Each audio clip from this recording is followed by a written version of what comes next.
Facebook hates me right now. I'm not sure why. You know, we can come up with a lot of Oh reasons. yeah, Jamil, meet Jennifer. Jennifer, meet Jamil. Pleasure to meet you, Hello. Jennifer. Pleasure. Pleasure to meet you. Jennifer, Jenny, what are you, Jen? So Jenny is only my family members who call me Jenny. So I go with Jen or Jen Jennifer. Yeah, or but Jen is good. Jennifer. I'll go with Jennifer. I like Jennifer. Thank you. Strong name.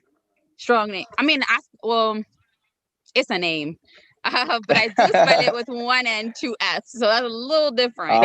Oh yeah, I noticed that. Okay, yeah. So Jennifer, I'm so happy we are so live and we're on YouTube live for the first time. I find it exciting because I am often on YouTube looking at videos, watching some of my favorite shows, right? Listen to folks talk about primarily a subject that I was happy I didn't hit you with the subject, right? Hit you with NFTs because you were probably going to say what, why, and I'm not interested, nor do I know anything about that. But what Jamil and I are doing is focusing on ways to talk to creative people, speak to artists about the subject, primarily though, focusing on what the benefits are. Mm-hmm. And so when I asked you to be on the show, my goal was to say, let's talk about ownership. Let's talk about legacy building. Let's talk about how artists need to be paid what they're owed. And that is really the premise of this discussion. You've been speaking about this a lot lately. Do me a big favor and tell the people who you are and what you do. Sure. Please. So fun fact about me that most people don't know, I'm actually really shy when it comes to I don't know if it's shy or if it's just like beat down by the world when it comes to like showing off my skill set and my talent. So I am like working my nerve up to like calling myself what I'm doing. So we'll start off with that. Okay. So my name is Jennifer Pérez Caraballo. I am Boricua and I guess you can call me kind of like an artist. Kind of like a healer sometimes, you know, I just be existing. A lot of the work that I have done other work as well, but I think what I noticed when doing a lot of the work that I was doing, I did a lot of social justice work, was that we did a lot of time talking about what was wrong. We did a lot of time talking about um, just like all of the things that like undoing so much that I wasn't doing enough with me and my community, like I don't know, like experiencing all the things that we were hoping to one day cultivate in the world, right? Yeah. So I think that's where Caraya Respira came in. Caraya Respira is Caraya is you know, allegedly because so much of our language has been like watered down or integrated into like Spanish, for example, is a Taino word, or which Taino is not the right name. Taino is the colonizer name that they were given, or we were given. And so it's the moon spirit. It's related to the moon. You know, there's different ways that folks have said Caraya, and there were several tribes, and so I think or several groups of people. And so I think I say that with that, right? So that's Caraya. Caraya is the moon, and the moon spirit, and she keeps the schedules of Atabe. And Atabe is, I hate to use the word goddess, but Yeah. a being who exists, and it's related to nature, waters, like birthing, menstruation, all the wonders of the world, right? Because no one can tell me that I get to bleed for a whole week and a half and not die. Like that's a wonder, my dude. Right? Yeah. No doubt. And so I just think it's something really beautiful about pace. In this world, in capitalism, like pace is something that is annoying. And I think that pace is everything, especially for like neurodivergent folks. Sometimes, you know, we go at a faster pace or at a slower pace than other people sometimes. So pace is something that I wanted to like really highlight or really bring in. And my family is part of my family is from Guayanilla, Puerto Rico, which I spent a good amount of time there, and it's actually a very like indigenous town, like in our culture. We've forgotten a lot of who we were. There's a lot of like, where did all this come from?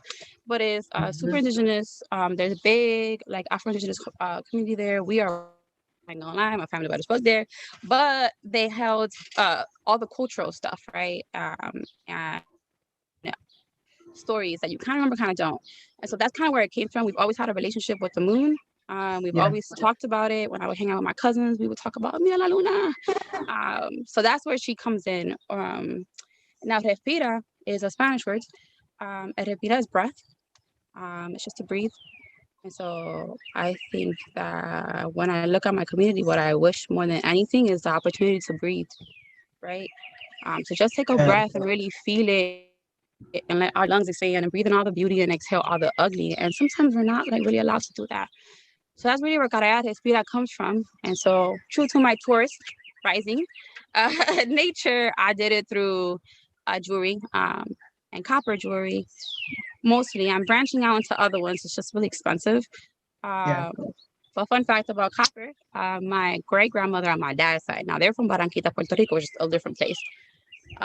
She was given a free apartment, which would later be called the projects or la residenciales in Puerto Rico, in the city, in exchange for her like a little tiny house and her plot of land, which wasn't much. Like these houses didn't have like, they didn't have like, some of them didn't even have floors, right? So like people thought they were really like going up.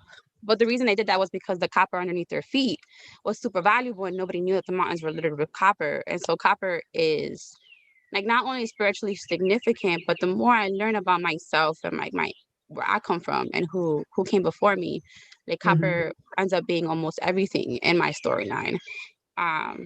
So really I'm just like a healer, artist, person who exists, if that makes sense. Yo, and exists beautifully in the way that you do, man. I wanted to ask, when did you start? When did you start making jewelry? So I think that like I could talk a lot, by the way, and I totally love being in. Just letting y'all know, I like little PSA. I'm gonna take it over real quick. That's awesome. So I have. Thank you. Thank you for being here. Absolutely, girl. Talk away. Thank you. So I have ADHD, or I am an ADHD brain is what I call it. I don't have ADHD. ADHD is not something you can catch. Like it's not a terrible thing. I just operate differently, and I think that one of the big things about ADHD people is that we get in trouble a lot because we like tend to like interrupt, right? And interruption is something that is frowned upon. So by all means, interrupt me. That's right. Jump in, Jamil. Jump in. Nah, I'm fascinated. I'm loving this story. I'm as half Puerto Rican myself, like just hearing the background and where your artistry comes from. I love hearing that. I'm a creative myself. We both are creative, so to hear your story, it's beautiful because that's where the essence of art is. Obviously, it's passion, it's humanity, it's those two things coming together and expressing that the way you see fit, and it all comes from your culture, your experiences, the people you were around. So right. It's beautiful. I love hearing that, and that's why we're here, because we want to make sure that full expression is to ourselves, to who the creator is. And that's exactly why we're in this space of NFTs, and that's why we invite artists like yourself who may like, obviously you do jewelry, so you are in that space where that you can use your art for economic reasons, because it is important. We are in this space where it's like, yes, art is important and we want to lead with passion, but we're kind of set up in a place where it's like, hey, how can we benefit from that now? And there's nothing wrong with putting our art into the world and injecting that and getting something in return for that, because it's necessary. It is necessary. So we want to know, what are your thoughts in, and I'm not sure how much you know about NFTs or not, or, but from what you've gathered from our conversation about just ownership, what do you feel about that and being in the creator economy? Let's start there. And let me preface that is such an amazing question. I swear to God, Jamil and I sometimes share the same brain cells, because I'm sitting here looking at your response to a question that I asked about a week ago. How do you define the creator economy? And you said, and I quote, "For me as an arts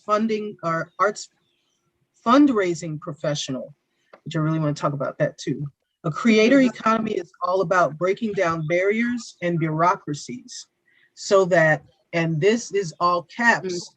So, my God, this is so important. So that direct funding for artists' visions and community joy is paramount. I love it. That's what it I is right love it. there. That's what it is. That was beautifully said. Yeah. Expound, Yeah. expound on the facts. Yeah. Talk to me, Jen. Yeah. Yeah. Please do. Like, tell us what do you feel about that? So And this is especially in light of COVID-19, because I know COVID had a particular impact on your family. mhm, And I know you're still in that mode of recovering, man. mhm. So talk to me about that in the creator economy. Mm. Oh yeah. So I decided to enter the creator economy literally like probably like 2 months before COVID hit. How long have I been making jewelry? I just remember the original question. I've been making Yeah, jewelry technically since I was a child. I think a lot of us do, right? yeah. Whether it be like at the beach with seashells. I don't know, we did that a Mhm. lot. Rocks in your backyard, sticks. Like I just taught somebody how to make a bracelet out of like como que se llama dandelions, right? Because we used to do that all the time. Like we used to make Yeah, bracelets when I was younger of dandelions. Like yeah. they used to grow a lot. I grew up in the north end of Hartford. There were some empty lots, and like those empty lots would like blossom with like the dandelions. That's what we would make them with. Yeah. So in theory, I've been making this for forever. In practice, like or like as folks in the West like to like think about stuff. I guess officially I bought my first set of pliers and my first wire December no embute. I bought it November 2019. That was the first Wow. time I ever touched copper wire. My dad was a plumber's assistant, so I was really used to like all the different things that are now art for me. And so Mm. it's like really beautiful because I'm also working with, and I don't talk about it. I don't talk a lot about a lot of stuff actually. People think I do, but I don't. But my dad was a plumber's assistant, and he always had like copper tubes and like nuts and bolts and like pliers and stuff. And we try to get into it and like do stuff with it. My mom would get so mad because it's dangerous Right? stuff. Yeah. So when did I start getting into the economy? It was probably around December 2020. No, I'm both at January 2020. In December, I felt like the courage to be like, I could do this. Let me just break it out and let me do it. And so January, I released it, Cara Respira, and I never do that ever. I think I've, for the most part, hidden most of my talents and who I am. Uh, Mm. I've been sitting a lot with the idea. There's this book I read. It's called Silence in the Mountain, and it's this like New York Times. I've been talking about it a lot, but it's a New York Times reporter who's like so upset that no one will talk to him about something that happened. Like an indigenous community wouldn't talk to him about something that happened. And so Right. it really got me thinking about the culture of silence and the culture of hiding. Mm. Because a lot of us are taught to hide, and it doesn't come from a place of bad. It comes from a place of love and protection because we face so much. Yeah. So when I hit the economy, the creator economy, it was like, I can't believe I'm even doing this, right? Like, Yeah. so, and then COVID hit. And when COVID hit, I was like, yo, I need to pause this because it Yeah. was just so much. I couldn't figure out how I was gonna get to like the post office and like how I was gonna get Mm. materials. I am like a chronically ill individual. And Yeah. so COVID was very scary for us. I don't get good medical care. So like we was trying to avoid it at all costs. And then I Mhm. started a como que se llama, a mutual aid network where we fed mad people. So I got lost in all of that, right? Yep. Um, but I think too that's a form of creating, right? Like it's creating the Yep. things that Caraya Respira had set out to do in the first place. Because Caraya Respira is just me, right? Like it's just like kind of like what I think and what I see and bring to the world. So yeah, so like there were actual breaks. And I think that's something that we forget about when it like it's a privilege to create. Um, Mm.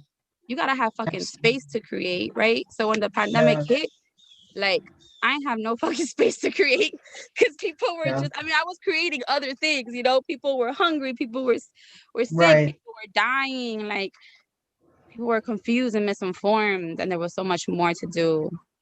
As far as ownership goes, I don't know if y'all want to talk about. Can you talk a little bit more about what ownership means to y'all? Like, I'm more interested. Absolutely. I was going to mention that with NFTs, a non-fungible token, it simply is a new way to own things. And at the end of the day, what we're finding and that we're going to find in the future is that a lot of people are going to be using NFTs, which are also known as smart contracts. The NFT is simply information about the object that you're selling or trading with another person. And so what we believe and what we know is that, especially in this day and age where artists and musicians and creative people have simply been crapped upon forever. Our second episode, Jamil, you remember this? We talked about musicians throughout history who've been crapped upon. Folks like Prince, simple example, right? Right. But yeah, with NFTs, you can actually basically point out, hey, I'm the owner of this object, I created it. And also, this is how I want other people to use it once they buy it. And this is also what I want for royalties once it sells, not just the first time, but the second time and the third time. And every time that this item is sold, I want to be able to get at least 5% in royalties. And so the NFT as a smart contract, as a new way of doing things, as a new way of sharing your art, is, I believe, and I know, and I'm seeing it, the wave of the future. People are using them for real estate. We interviewed a sister down in Atlanta who's using them for medical records. But it really is a way for you to say, I own this. I don't need a middleman to tell me this is what it's worth, right? So we're talking about music publishing, right? So you created a beautiful jewelry, and now you want to create an NFT. The beauty of what you do is you can literally say, here's a digital version. Here are some of my mock-ups, drawings, any of that. But then also, here's the actual physical thing you just bought in the mail, as an unlockable is what they call it. So ownership is simply what we know ownership to be. And I think in this new economy, we now as artists and creative people have a new opportunity to stake our claim and make sure nobody's crapping on us when it comes to our stuff, right? Stealing it, right? All these other things. So right. And just to specify that, just so you know, to add to that, where it first really took off initially, because both Ira and I know that after the first year of this NFT boom, sales were upwards to $1 billion, over $1 billion. Now, the essence of what an NFT, in essence, what an NFT is, it's digital ownership. So you think of your graphic designers, you think of your digital creators who make their art through a digital medium, right? Through whether it's graphic design or just digital art. Whatever that looks like, right? And a lot of the times when that where that came from, anyone can post it up and get a bunch of likes on it and say, oh, like that was a cool, picture or piece of art. Whose is it? Yeah, you see a lot of people, they'll put their handle like in the art or something like that, just to minimize that and just to let people know this is my piece of art. But now NFTs allow, and what smart contract does, and allows to inject piece of code. I know you're not too savvy with, I know you have bad luck with technology and all that, but, a piece of code, a tracker to let you know, that a receipt to say, this is so-and-so's, and this is the only one. This is right. This is the only thing that this person has and owns. Like, this is unique. There's no way that someone can copy it, duplicate it, much like what cryptocurrency is. Now, how that leaks over and expands to artists like yourselves and creative entrepreneurs like us is we can layer these things now. We can use this as a tool, as an extension to market ourselves even more and to go into a bigger community. Now you're probably thinking like, I easily just sell my jewelry like on Etsy or Amazon or through my Instagram, which is what you want to do. That you have to do that, right? In order to expand your business and grow, right? On the business side of it, right?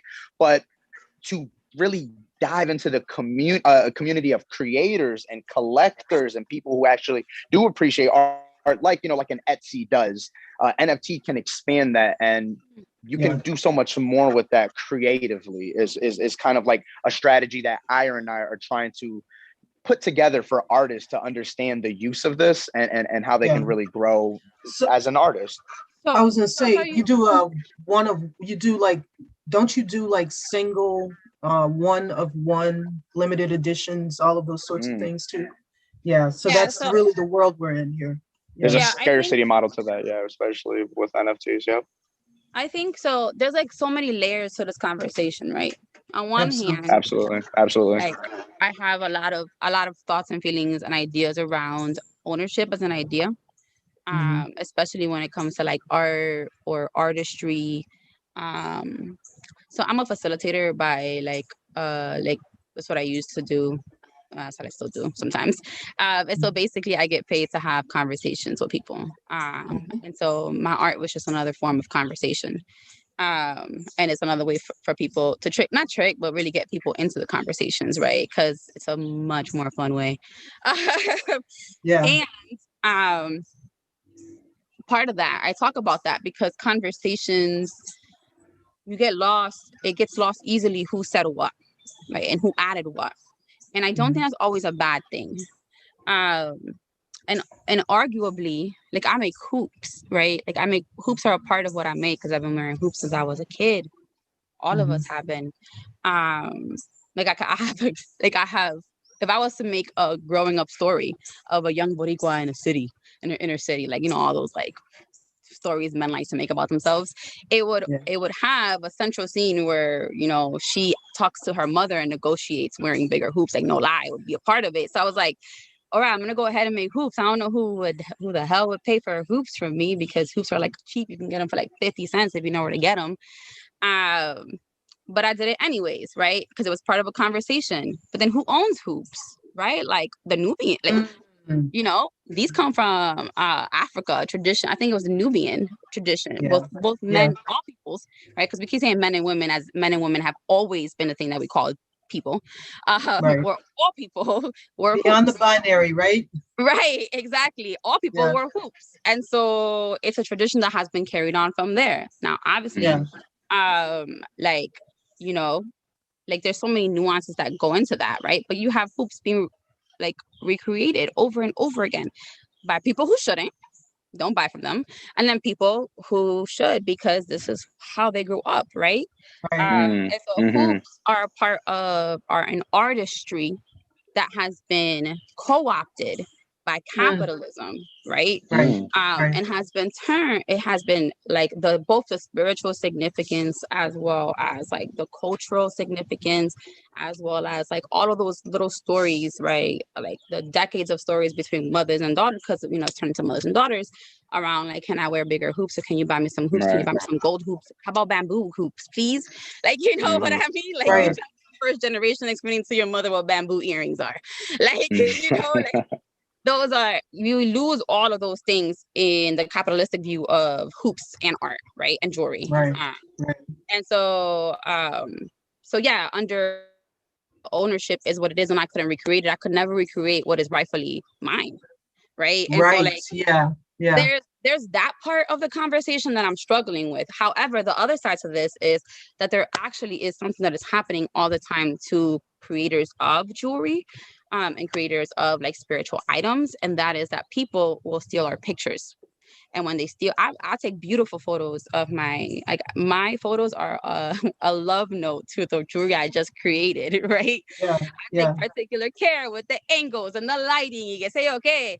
And people steal those photos and then they sue the artist for it. And so Mm. like, there's a lot of digital stuff that happens. There's a lot of, we're maneuvering. This is like an old art, right? Like jewelry Yeah. making is it's a really old art form. Ancient. Very It's ancient. Yeah. ancient, right? This is Right. how Yeah. we've decorated our bodies forever, right? When we started Right. decorating our bodies is when we became human, right? Mm. Because we expressed Absolutely. ourselves. We expressed what was Expression. Mm. Yeah. inside of Yeah. ourselves to the outside, right? It's all Right. that Mm-hmm. expression. Mm-hmm. Computers just came here yesterday in comparison, Yeah. right? And you're trying to mesh these two things together. And so there are Mm-hmm. a lot of times where we are getting played, where other people are getting played. So for example, people will steal people's pictures and sell them to other people for cheaper, right? But Oh then yeah. you'll get a really bad version of it, right? And so like Absolutely. The all these things are happening. degrades. Oh, Yeah. and that happens on a whole Pixels industrial degrade. level. Like that's Yeah. that. Right, Oh yeah, right. Yeah. That So goes when I all the way think to of, the top. yeah, so when I think about myself, like protecting myself legally in this society that we have created, right? Like, okay, yeah, I kind of have to think about ownership of my photos because crazy shit is high. I don't want to get sued for my own photo that I Facts. took. You know what I mean? Yeah. Like, Yeah. Right. I also do a lot of education. And so like I created some, like, you know, I am not a digital artist, but I created some like digital art that talks about you know, copper care and like those kinds of things. Because again, like copper is one of those things that has been shitted on so much because it takes And it's care of such an maintenance. important thing. It's so important, copper. Yeah. Yes. And I remember There's like so many watching. great properties. Yeah, exactly. Yeah. And at the same time, I remember there being a news report on the Spanish news when I was younger, talking about like copper jewelry being a bad thing and how to like avoid it and what it does and all of these things. And so like it's been shitted on colonies, so right. It's been shitted on in a lot of ways. And so Yeah. I'd like to do a lot of education around it and around the use of jewelry and around the use of like artistry and around the use of healing and around the use of things as tools. Because I, as a sick person, lack the pace of, first of all, a machine, and then second Yeah. of all, an able-bodied individual, you Right. know? Mm. And so I go really slow sometimes. And sometimes I go so slow, I can't believe people are still buying from me. And Of it's course. beautiful. Yeah, but it feeds my hope too for like for sick people in the world to find our place, right? Absolutely.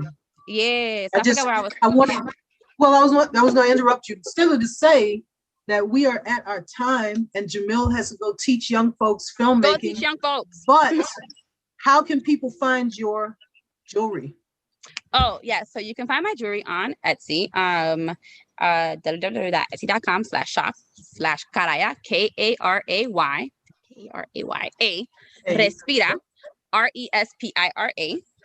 You can also find me on Instagram or yeah, that's pretty much it. I'm trying to branch out, but not really at the same time because space. Listen, I want like a half hour does not do us justice for the kinds at of all. conversations that Yeah. we want to have. And we want to keep expanding this. We want to have like really deep conversations on this. Like we want to expand this, like, because again, a half hour is not, it won't do us justice. But, you know, Absolutely. from what I've learned from you so far, like I would love both Ira and I'm sure she would love this. I'm sure I'm speaking for her when I say this, to continue to connect with you and even help you on, you know, things, because, you know, we can't do everything by ourselves, and we're only as strong as like the sum of our parts, you know. So Absolutely. I think we should definitely continue that. But I just enjoyed listening to you talk, honestly. Like you know, you have a great story, and I love your insights on things. So we will pick this up. We will pick this up. Absolutely. Yeah. So is your IG the same thing too? To find you as Oh, well, yeah. and So you can find me on Karaya, okay. Karaya, Respira, and I think I just changed it to Respira Amorzote, which is a Spanish word. I'm sure y'all can type it up somewhere. Respira, Amorzote, Amorsete. That's like my personal page that's slowly turning into like my diary and Karaya Respira's diary, and my clients' diary, right? Because we have a lot of conversations. We do deep dives. So Nice. I think that's Oh, when that's I think awesome. about when it comes to ownership and yeah, there's space for all of this to happen. Thank you so much for Let's having keep me. Absolutely. talking. Thank you for Absolutely. being here. Absolutely. All right, Jennifer, you have a great day. Yep. NFTcreativtraders.com, Let them know. everybody. That's where we'll post this as well. And YouTube, Black Tech Futures Media, every week, every Wednesday at 8:30. Thank You everybody already for know the being deal. here.